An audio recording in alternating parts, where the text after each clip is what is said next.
พี่น้องบอกว่าอะไรใหญ่กันห้างโทรบ่ฮับกี่นี่ลุงอาจดูว่าเราโทรกลับเฮาคือกันไปจ้ะสวัสดีพอดี เปลี่ยนแผนหน่อยนึงพี่น้องตอนแรกจะเอารถเข้ามาแต่ว่ามันเข้าบ่ได้ก็เลยได้รบกวนทั้งรถลุงนวดให้บ่ยาวไปเอารถลุงนวดมาเนาะเลยสอนมาทำกัดพี่น้องเอ้ยคักวะพอดีบอลี่ฮะคักวะไม่ยังคักโอ้คักแล้วเนื้อบอลี่ลงเลยบ่ยาวมาลวดเดียวเลยเนาะมือพูกกันเลยใจขอบใจกระยามันดับไฟ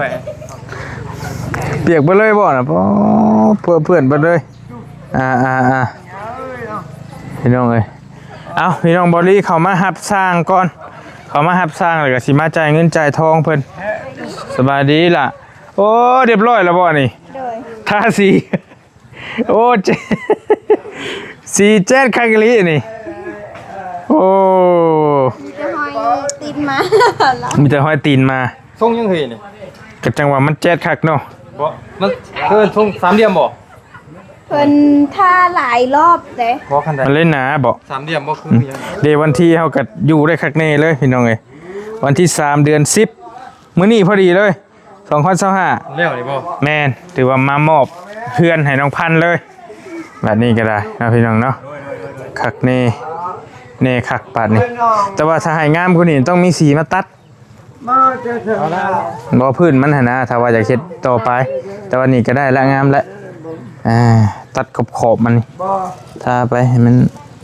อันนี้มันอยากสว่างพดส่วนตัวดอกวะมันอยากตัดสีตัวเทิงคุณเนาะแม่มันอยากตัดสีตัวเทิงมันอยากโอ้ยบ่แจ่มหั่นนะเดี๋ยวมันเป็นสีแดงบ่มองเหยียบติสวัสดีได้เด้อสวัสดีลุงอาจโอเคให้รถไทยทางพ่อเพิ่นไปส่งนั่นแหละเพราะว่ารถอ้ายเข้าบ่ได้ตอนแรกก็สิเอาเข้ามาหั่นแหละแต่ว่ามันเข้ามาบ่ได้โยมทางนี้ก็ได้เปิดมันมีมองเดียวนะมองอื่นก็บ่ได้แม่นมองใกล้ครัวหั่นแหละพี่น้องแต่ว่าในมองอื่นก็โอเคอยู่เนาะเรียบร้อยป่ะ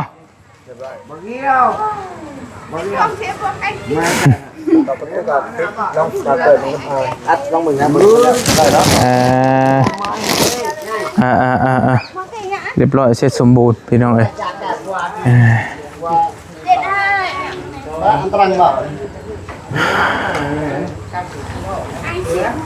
ตัวนี้พอได้แต่ตัวนี้เพราะสีห้องบุพเพเนาะ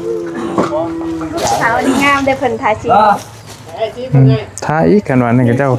จะมีเงินเจ้าก็หาชื่อมาเท้า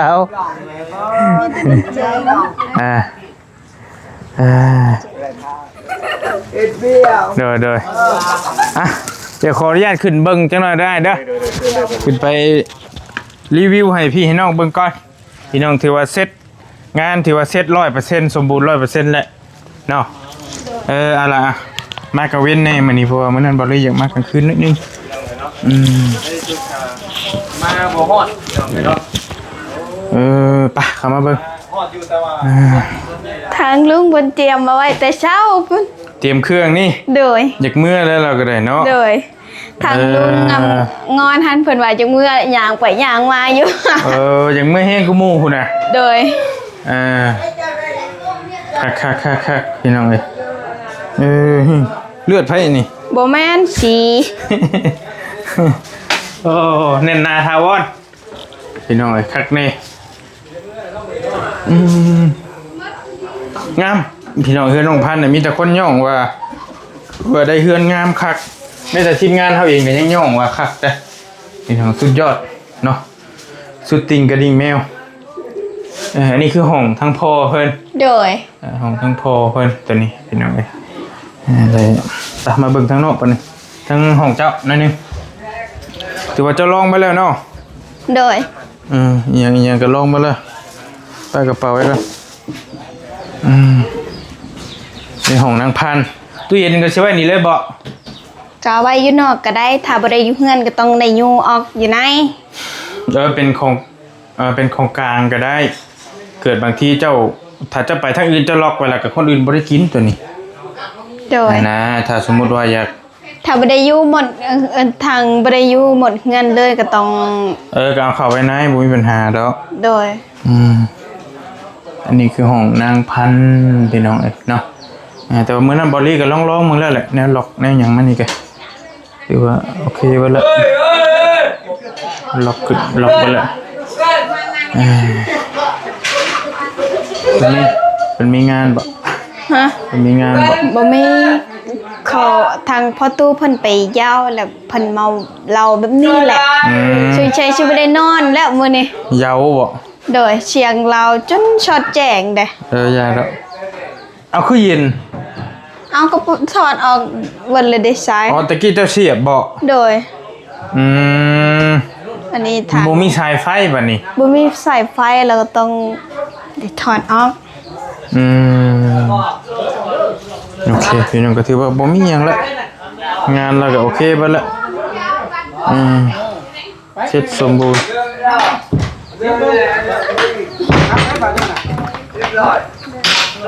ต้องล็อกน้องพันธุ์ไปกันล็อกไว้แล้วก็เรียบร้อยแล้วก็ออกบ่ได้บัดนั่นอึ้งตึก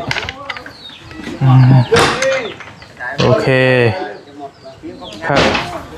แต่บอลี่ดึงมาแล้วล็อกลงไปแล้วมือนะก็ถือว่าบ่มีหยังหลายพี่น้องนี่เนาะมีแค่มันละเอียดออกไปละสีลูกติงอย่างต่างๆเพิ่นก็เก็บไปแล้วงามสีแผ่นฟ้าทั้งนี้ก็โอเคละเอียดแล้วออกมาเรียบร้อยเบิดเรียบร้อยเบิดงานเนียบงานละเอียดดีสีสันสดใสคักลายเนาะทางนี้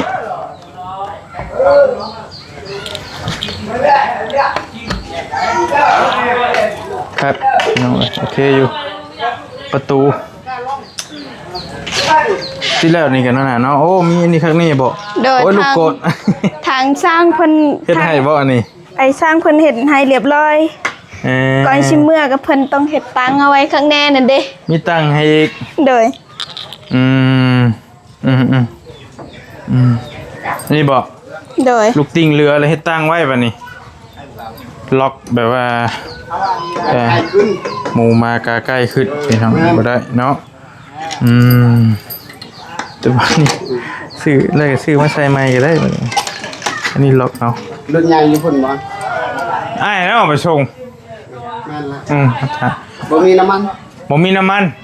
ว่าไปแล้วบาดนี้ นู่นสิฮอดบ้านถึมได้บ่มันฮอดมีเทื่อ มีคนขายอยู่บ่อยู่บ้าน ก็มีอยู่ มีมาโอ้ยมันบ่ลายนะมันน้อย มันหน่อยก็จำเป็นแล้วเฮ็ดได้ได เจ้ารถตะเล่ห้าเช้าเข้ามาแล้วแต่มันเข้าบ่ได้ยอมเลย โดยเพราะว่ามันมีคุ้มนะ คุมน้ำมองเดียวหั่นแหละอยู่มองเดียวหั่นแหละคุมฮะ วิธีพูดแล้วอยู่ใช่มันลาย ฮอดอยู่บ่แหละ มีเทื่อก็ฮอดอยู่ บางเทื่อก็ฮอดอยู่ ลองเบิ่งมีเทื่อก็ฮอดอยู่ กันฮอดก็ฮอด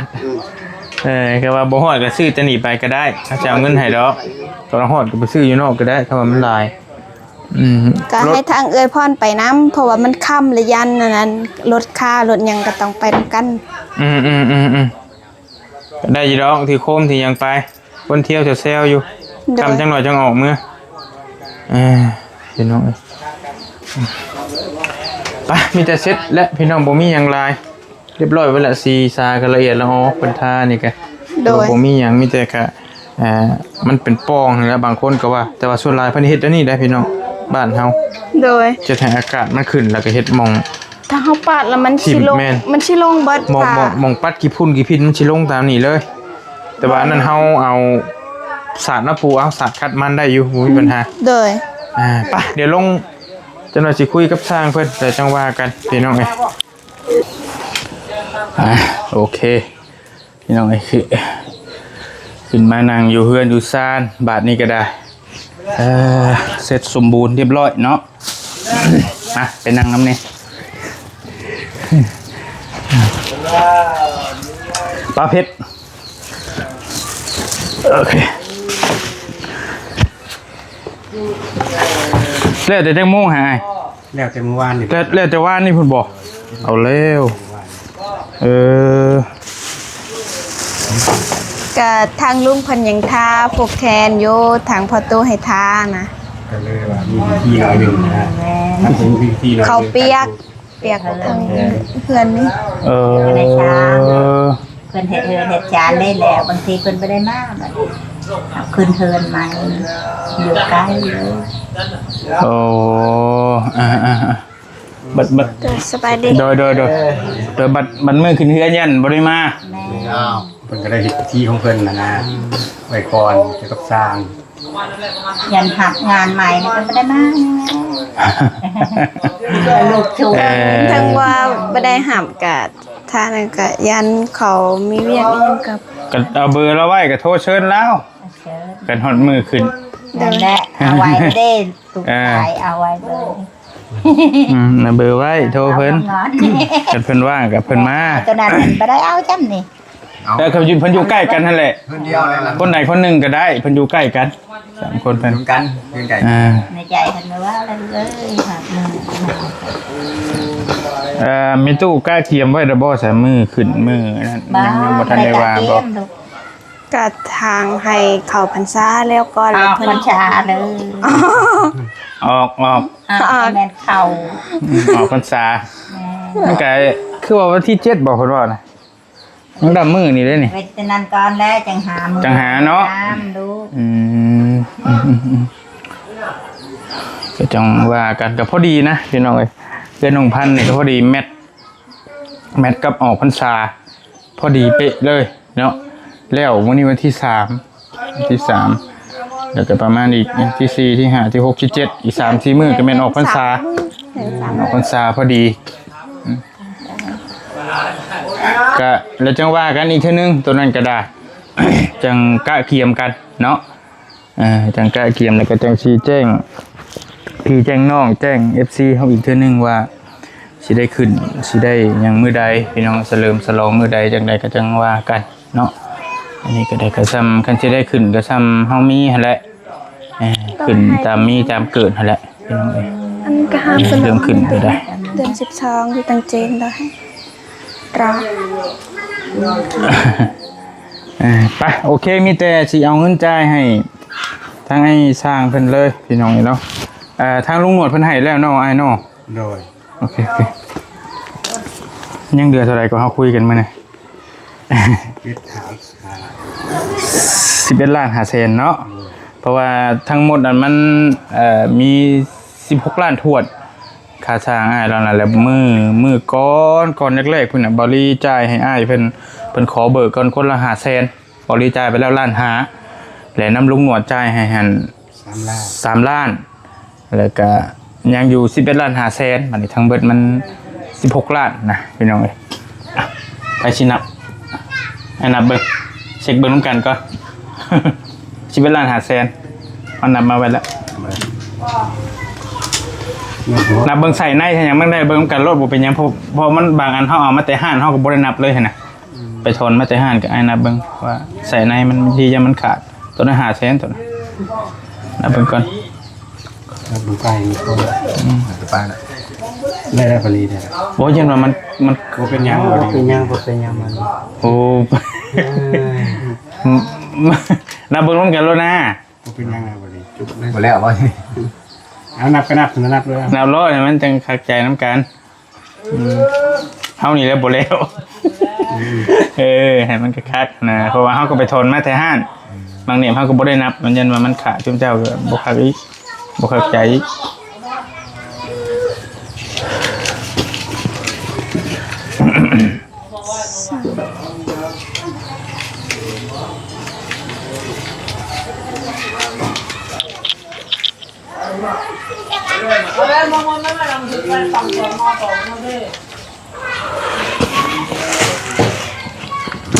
ฮ้อนพี่น้องไอ้ป้าโตอากาศก็โพดโพฮอดฤดูเกี่ยวข้าวแล้วบ่ฮ้อนเดี๋ยวหนาวเบิดละบ่เขาให้เจ้าตุ ยังอยู่ ไม่ได้ไปยันนั้นเลยไม่ได้ จะ ไป ว่า เกาะเลย จะว่าก้อยไปเลยป่ะจ๊ะ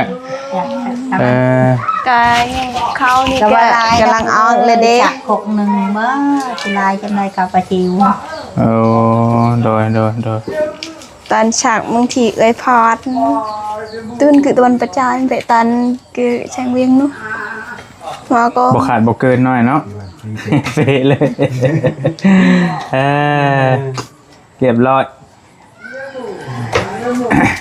อ้าวกับพี่น้องหลายคนกับป้อเพิ่นย่องลายเด้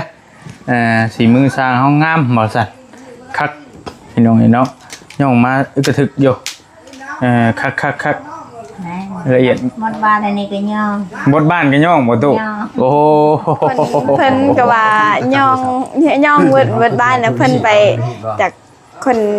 บ้านนอกกับเพิ่นว่า อ่า เพิ่นก็ย่องเลย ได้เฮือนงามแท้ติ ถาม ทาง เอ จ้าง อ ว่าจ้างมาจ้าง โอ้ถามสร้างที่มือสร้างหันบอก โดยเพิ่นก็ทางหลายบ้านอยู่ แต่ได้บริบิดมือเขาเลยเด้อ พี่น้องเลยตอนแรกว่าชิมว่าจ่ายให้เราอยู่เฮือนแหละแต่ว่าได้เข้ามาเลยก็เอ้าจ่ายอยู่นี่แหละอยู่เฮือนน้องพันธุ์นี่แหละมันจังคัก แม่น เนาะหับมากันน้ำกันอยู่นี่เลยพี่น้องเลยและ ไอ้จื้ออยู่บ่จังมึงไอ้เห็ดเอาอยู่ร่วมกันมา บ่รวมค่ะทั้งกบไม้หันก็27 28มื้อรวมกบไม้ก็พอดีเดือนหนึงพอดีบ่ดี เป๊ะเลยเนาะ เลย มื้อนี้บ่นับแล้วมื้อนี้บ่ได้เฮ็ดบ่ได้อยู่ชื่อแล้วบ่มื้อนี้ นอน ทางอ้ายเพิ่นก็บ่ได้นอนเพิ่นก็เฮ็ดตั้งงานเด้ เฮ็ดตั้งให้ เฮ็ดตังค์ให้น้องเพิ่นนั่ง แถมอ่ะนะ นั่งกินโทรศัพท์นะ นี่ระเบียงตัวนั้นหน่อยหนึง อายให้เบิ่งชีมืออายไปเมืองใดก็ยังเห็นชีมืออาย ลูกติ่งก็เหลือเนาะเหลือ5-6อันยังบริษัททำจักเส้นเนี่ยความห่างเพิ่น เศร้าเลย เด็กน้อยรอดได้บ่ บ่ได้เนาะ น้อยเลยก็ได้ คันน้อย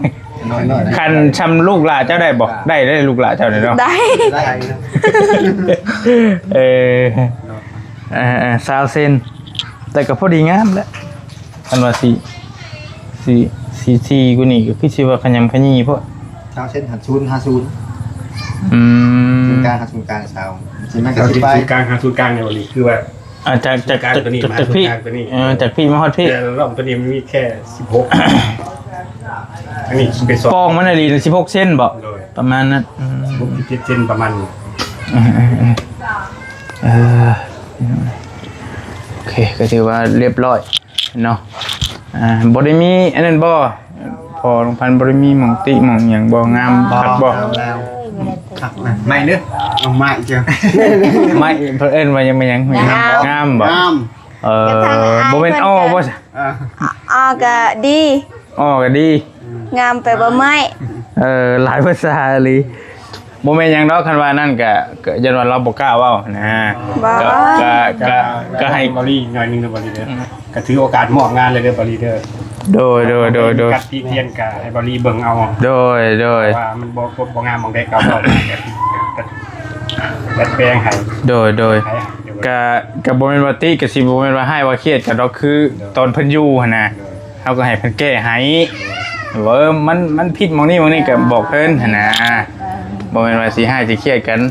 ตอนเราอยู่ว่าบ้านเราก็ไกล งามแล้ว บ่มีแล้วบ่มีหม่องติแล้วเฮาก็ได้คือว่าซ้ำนี่แหละเพื่อนเนาะออกมือกับน้องนิวมื้อนั้นก็ยังเว้าอยู่งามเพื่อนน้องพันธุ์งามแต่บ่แม่นว่าสิเว้าแต่หน้ากล้องนะพี่น้องงามหลายคนทีมงานก็ว่างาม โดย คักมันรู้สึกว่ามันแน่นมันหนาดิมันกระทัดรัดพอดีงามนะหลังต่อไปก็คันว่าได้สดได้ซอยก็คิดว่าสิเอาตัวนี้แหละเป็นแบบอย่างกับเบิ่งตัวจริงก็ แต่ว่าคันสร้างเฮ็ดบ่ได้ก็บ่ไ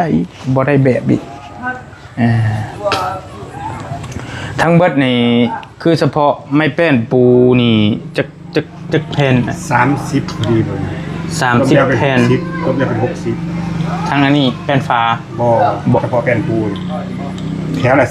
30 2แถวต่อกัน60 เป็น60แผ่น เล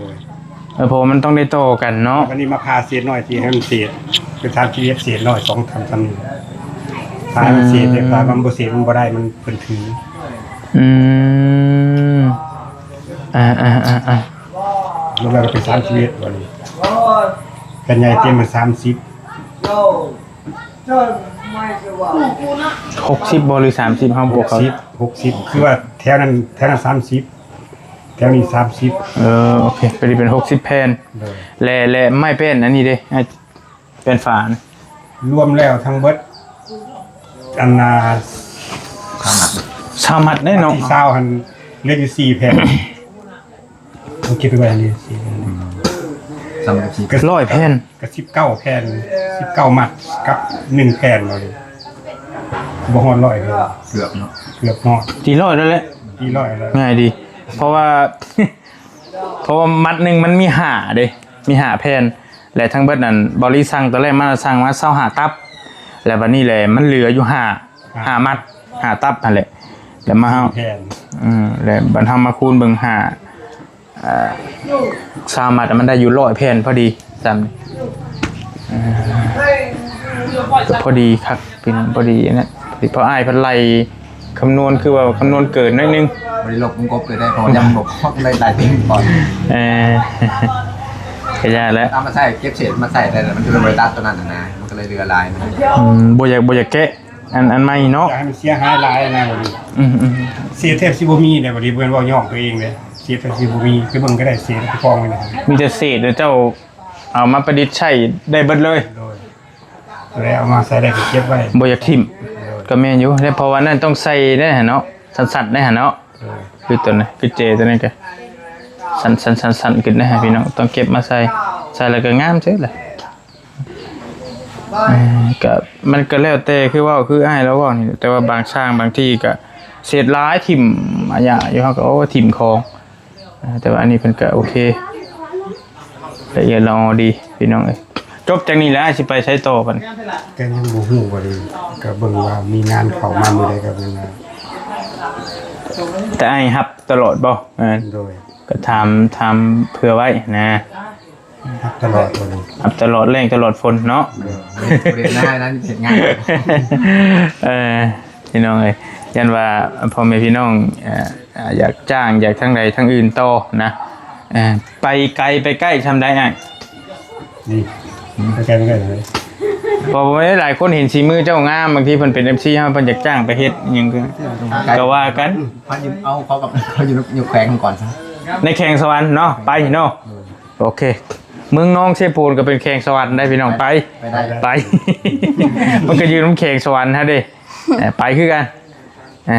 พี่น้องก็ลองเบิ่งเนาะชื่อเบอร์บ่ เบอร์บ่ดีบ่ เบอร์จุ่มเจ้านี่แหละ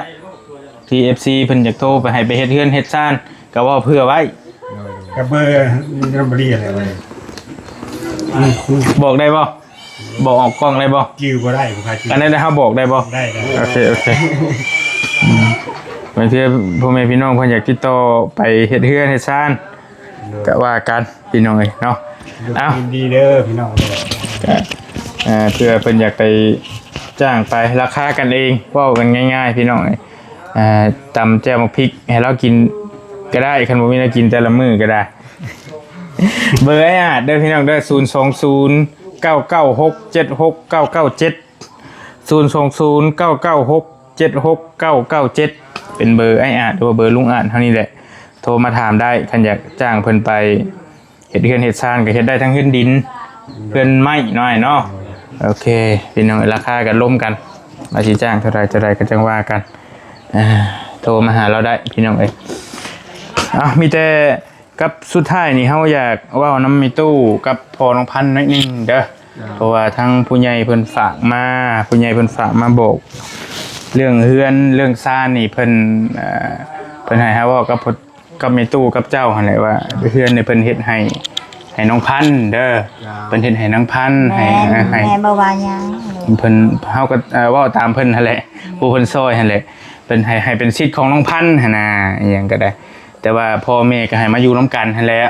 แต่ว่าบอกยังไงก็บ่ให้คนอื่นคนไกลญาติไปหั่นน่ะให้เป็นสิทธิ์ของผู้นี้เด้อให้เป็นสิทธิ์ของนางพันธุ์เพิ่นนี้แต่ว่าพ่อแม่ก็มาอยู่น้ำกันนั่นแหละใช้ชีวิตน้ำกันแต่ว่าให้เป็นกรรมสิทธิ์ของผู้นี้ผู้นางพันธุ์เพิ่นนี้ พี่น้องแต่ว่าพ่อแม่ก็มาอยู่ร่วมกันนั่นแหละยันว่ามันเพิ่นก็เว้าเผื่อไว้ยันว่ามีปัญหาในอนาคตรุ่นลูกรุ่นหลานไปหันนะก็เว้าบอกกันไว้มีแต่มือขึ้นมือหยังก็ยังบ่ทันว่าเนาะโดยแล้วจังสิแจ้งพี่แจ้งน้องใหม่อีกเทื่อนึงพี่น้องเรื่องขึ้นเฮือนขึ้นศาลน้องพันธุ์ก็ได้ถือว่าเสร็จสมบูรณ์เรียบร้อยแล้ว1เดือนเต็มๆหรือว่า30มื้อพอดีทางอ้ายเพิ่นเฮ็ดตอนแรกเราว่าสิมา4คนว่าสิมา4คนแล้วบัดนี้เลยก็เพิ่นเป็นหยังพุ่นน่ะผู้ที่4ไทยไปไทยเพราะว่าเขาเนาะว่านักของเขาเลยได้ไปก่อนท่านมาเกียนแล้วไว้บ่นี่ประมาณ20มื้อแล้วลูกเนาะว่าพี่น้องคันว่าผู้เป็นงานนี่อันนี้คือ1เดือนนี่คืออ้ายเราก็บ่ได้แข็งแรงนะพี่น้องเฮ็ดแต่ว่าเราก็เฮ็ดตลอดเฮ็ดทำเราเฮ็ดได้แหละเราก็เฮ็ดเราก็สู้ตลอดเพราะเพิ่นว่าถ้าเราแข็งแรงเบิด3เป็นเบิดเลยก็ใช้ชีวิตกว่านี้แต่ผู้สร้างอีหลีเราก็มีแต่เราผู้เดียวหั่นผู้อ้ายเราหั่นเราเฮ็ดเป็นอ้ายเรานี่ก็เฮ็ดเป็นอยู่แต่ว่าเราบ่แข็งแรงคือเห็นนี่แหละก็ยังมือนี่ก็ยังอันนี้อยู่ยังไข้นี่อยู่บ่กระทรงตัวบ่เลยกินยาเลือดที่เก่าให้กระทรงตัวบ่ได้เป็นบ่ได้สุดลงบ่ได้ดีขึ้นยังหลายบ่ยาเจ้าเหลืออยู่กล่องเดียวกล่องนึงได้บ่เดือนปลายบ่ได้เลย40ปลายวันเดือนปลายเดือนปลาย45เดือนปลายแต่ว่าบ่ฮอด2เดือนเนาะโดโอเคซั่นน่ะเอาถือว่าเรียบร้อยเนาะบัดนี้เนาะเสร็จสมบูรณ์ก็มีแต่สิออกมาส่งสร้างเพิ่นแล้วก็รถบริจอดอยู่นอกผู้พี่น้องแล้วเมื่อนำกัน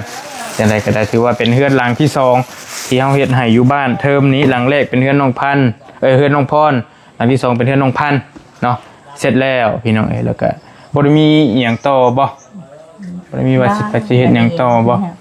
ก็มีแต่ทางลุงเพิ่นทำว่าทางพ่อใหญ่เพิ่นว่าถามเบิ่งหลังคาทางแม่ตู้หั่นน่ะเพิ่นว่าสิซ่อมแซมให้หลังคาเพิ่นแม่ตู้เฮานี่บ่ก็ยังบ่ฮู้ว่าเพิ่นบ่แต่เพิ่นกำลังถามโอเคคือว่าเพิ่นให้ซุ่มผู้ขายประมูลราคาขึ้นมาแล้วเดียว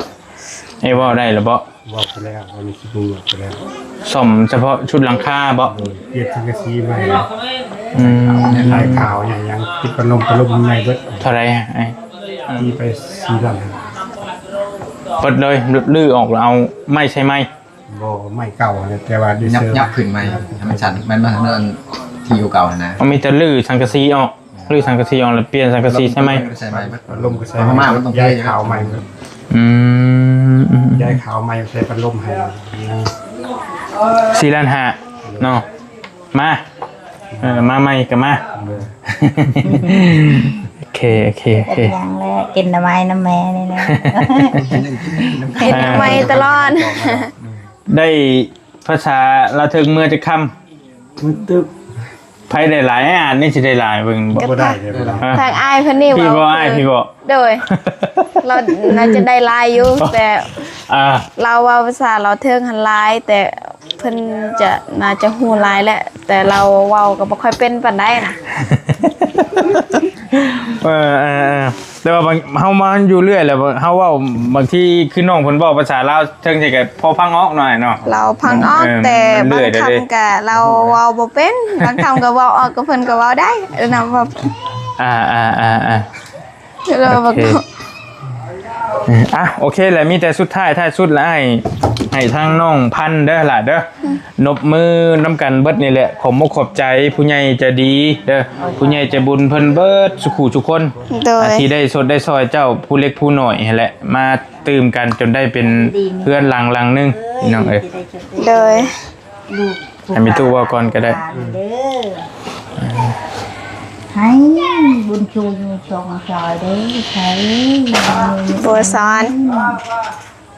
แสงไหมมันเพราะนอนตื่นได้เงินเชิญเบนทำมือแกมจุกเตะจะมาค้านมันหายมาเรียบ